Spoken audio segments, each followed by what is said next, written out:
The existence of COVID-19, which started in the beginning of the last financial year, 2020-2021, presented us with two sharp contradicting effects. These contradictions are death in our sector and immediate family, as well as doing business differently using technology. Would like to convey our deepest condolences to all those who have departed. We had also planned a number of face-to-face activities as the department, which include training and capacitation of women so that they can directly participate in the construction of houses, outreach program that involved housing handovers, issuing of title deeds, and conferences. We then commenced with our virtual provincial roadshows, where we met with organized women across the country.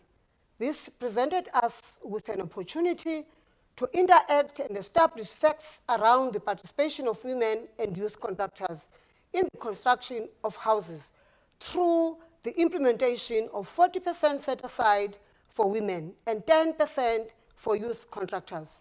After meeting with women from all provinces, we then decided to meet the MECs along with the organized women to further identify challenges in the implementation of women and youth set aside. From this process, we observed that 7 out of 9 provinces are not implementing the set aside for women and youth contractors as expected. In this regard, let us congratulate Mpumalanga and Limpopo provinces for their commitment in the implementation of this directive. In moving forward with this very important task, we had gone back to the provinces and asked that they develop plans that will respond to these challenges in order to fully unleash the implementation of the directive. That is exactly what we will be monitoring in the current financial year. Yesterday, we had a meeting with the CEOs of the National Home Builders Registration Council and the Construction Industry Development Board together with women. Representatives from Limpopo to discuss challenges around the development and grading of women contractors. We have agreed that Construction Industry Development Board will expedite the grading of lower grade levels for women and youth contractors to higher levels. On the other hand, a lot of good work has been done through our entity, the National Home Builders Registration Council, where 2,270 women have received training on various technical areas. We'll also be introducing a module of finances to capacitate women and youth contractors, as this has been identified as a need by the training participants. However, we can all have all training in the world, but if the training does not provide work for women and youth contractors, it becomes a pointless exercise. We need to confront this challenge between training and practical placement of contractors. We have also agreed to hold an urgent workshop which will audit the challenges experienced by women contractors across the country. This will enable us to respond appropriately going forward. The other aspect that requires our immediate attention is the late payment of women contractors by provinces and municipalities.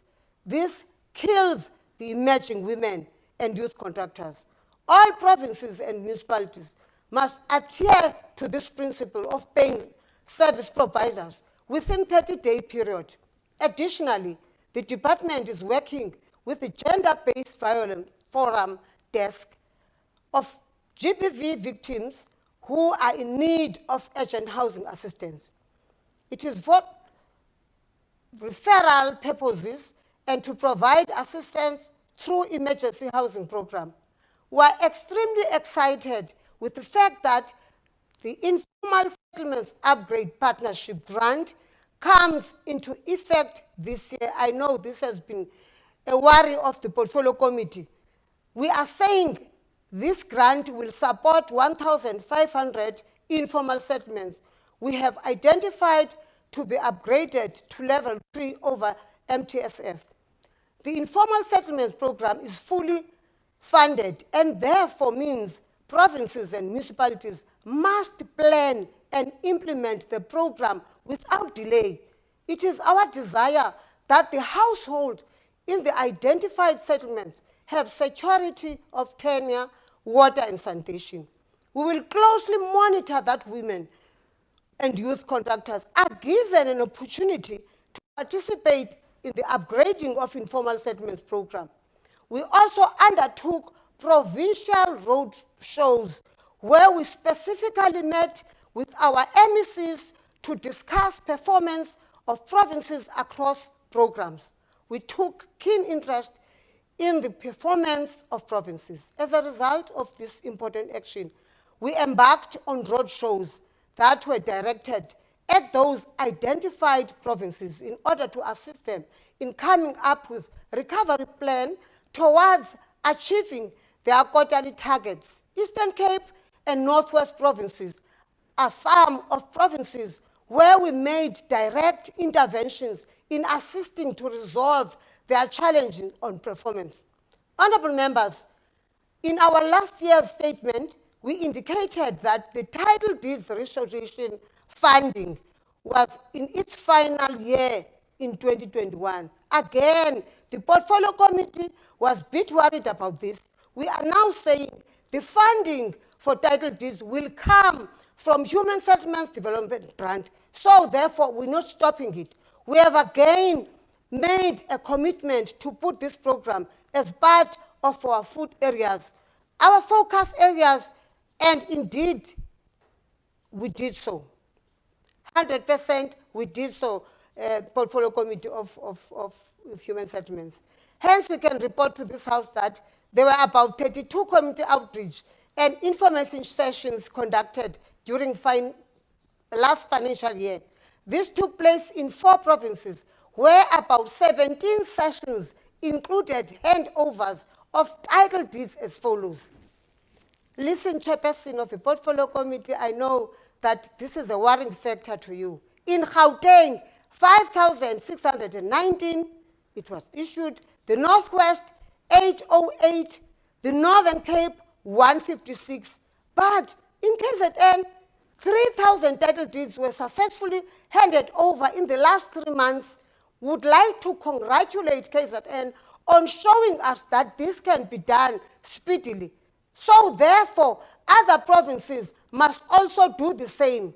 Having said so, the slow pace in the registration and issuing of title deeds to our housing beneficiaries is of great concern to us. We have since started a conversation in the MINMEC to secure the necessary turnaround strategy. We are on record stating reasons for challenges around the provision of houses for our military veterans. The Deputy Minister of the Department of Military Veterans and I have had numerous engagements on this matter, and some proposals have been put on the table for consideration. Also, with the establishment of the task team of military veterans that is led by Deputy President David Mabuza, we are hopeful that all matters related to military veterans will find expression. Honorable members, under the leadership of Minister Sisulu, we are prioritizing destitute families for provision of houses. We have participated in many programs aimed at housing the destitute families, which include the elderly, people living with disabilities, child-headed families. Only last Friday, we had the pleasure of being invited by the MEC of Human Settlements in the Eastern Cape, Ms. Nongceba Konsiwe, where we handed over houses to 2 elderly, 91 and 94 years old, and the child-headed families situated in Amahlati local municipality. Honorable members, as the deployee and political champion of Central Karoo district in the Western Cape, I had numerous visits to the Beaufort West local municipality, where we have been exposed to real-life challenges that require our immediate attention. The DG Mbulelo Changane has already met with all accounting officers from the province and the municipality to draw up a plan for intervention. Siyaqhuba, asimanga. In March this year, we have done something very progressive, honorable members, where we initiated a program that involved deputy ministers from different departments on a visit to communities of Kofi Bay and Tafaloashe.